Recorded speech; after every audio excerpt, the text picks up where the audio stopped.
This administration has stressed the need for price transparency for things like healthcare bills and concert tickets. So why is it a political and hostile act for Amazon to display price transparency on consumer goods? Well, I think it's the wrong way of looking at it, which is why would, first of all, that proposal is gone now, but why would Amazon, of all the different things that go into a theoretical price input, right? For example, does Amazon list the cost of California's regulations on everything made in California? Anything you make in California, you have a massive price increase because of the healthcare regulations that are unworkable in that state, because of the labor regulations that are unworkable in that state, because of the subsidies that go to illegal aliens in that state, because of all the bureaucracy. So anything being produced in California has a massive built-in price hike. So why wouldn't Amazon have a list saying if you purchase it in California instead of in Alabama, this is the premium that you pay? That you pay. This was a clear attempt by whoever proposed it originally, I don't know, because Amazon says they were never going to do it, to try to undermine our trade negotiations with China. And then one on Abrego Garcia, please. The administration is reportedly inquiring about his return. Is that to check a box for compliance, or does President Trump want him back on U.S. soil, or both? So, as Secretary Rubio said yesterday in the cabinet meeting, this administration is not going to publicly discuss the inside details of our foreign policy and negotiations with a foreign country. And in particular, we are not going to allow a district court judge to try to become the Secretary of State. Secretary Rubio is the one who, under his leadership and direction at the State Department, is managing the day-to-day relationship with El Salvador. Let's just take a moment, number one, to express our gratitude to El Salvador for agreeing to take some of the most dangerous terrorists off of America's streets and to put them into a safe environment where they cannot continue to engage in acts of terrorism or coordination with the Maduro regime. You may have seen recently an FBI assessment that was unclassified that said that the Maduro regime is using and planning to use trained Aragua terrorists to carry out assassination plots on American soil. Now, very few in this room covered that. I'll let you all ask yourselves why you didn't cover it and why your editors didn't assign that story to you. Something I think you should think about on your own.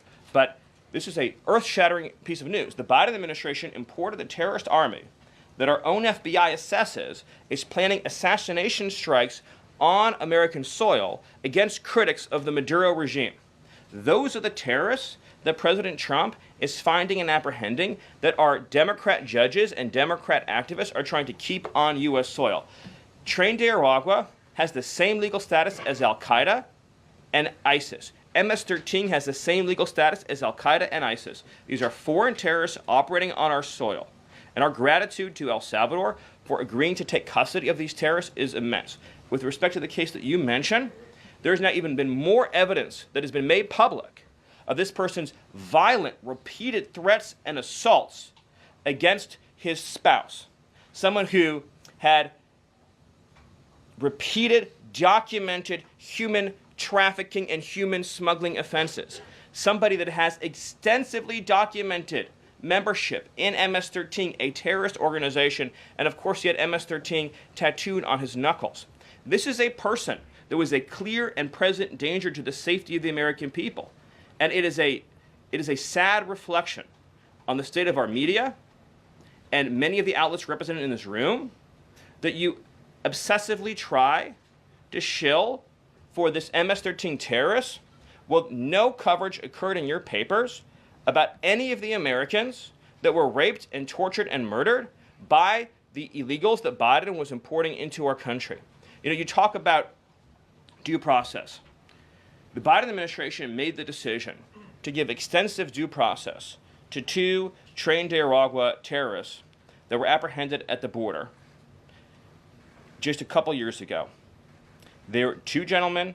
They were from Venezuela. They were members of Tren de Aragua. The Biden administration Border Patrol apprehended them and made the decision to provide them with extensive due process, put them onto a program known as supervised release, and put them on ankle monitors so that they could go through a lengthy legal, judicial determination as to whether these legal aliens who had just set foot on U.S. soil might want to live in the United States for the rest of their lives. What was the result of that decision? What was the result of that choice that was made? those two men kidnapped a young girl named Jocelyn Ungary from her family. They beat her, they sexually assaulted her, they tortured her, they stripped her, they murdered her, and they dumped her body. That is what the Biden administration's policy was. Most of your papers never covered her story when it happened. To the extent that you covered it at all, it was because President Trump forced you to cover it by highlighting it repeatedly over and over again. He had to shame you into covering it.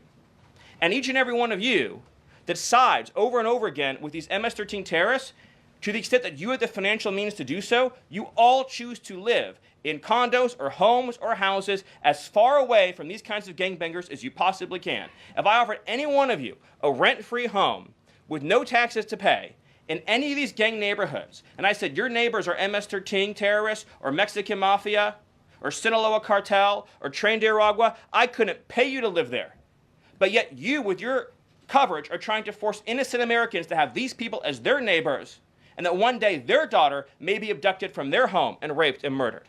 So you're not going to get an ounce of sympathy from this administration or President Trump for the terrorists who've invaded our homes and our country. The reason why Trump is so good is he's able to pick a person like Stephen Miller to absolutely annihilate these reporters. And this dude is just on another level. These liberal reporters stand no chance.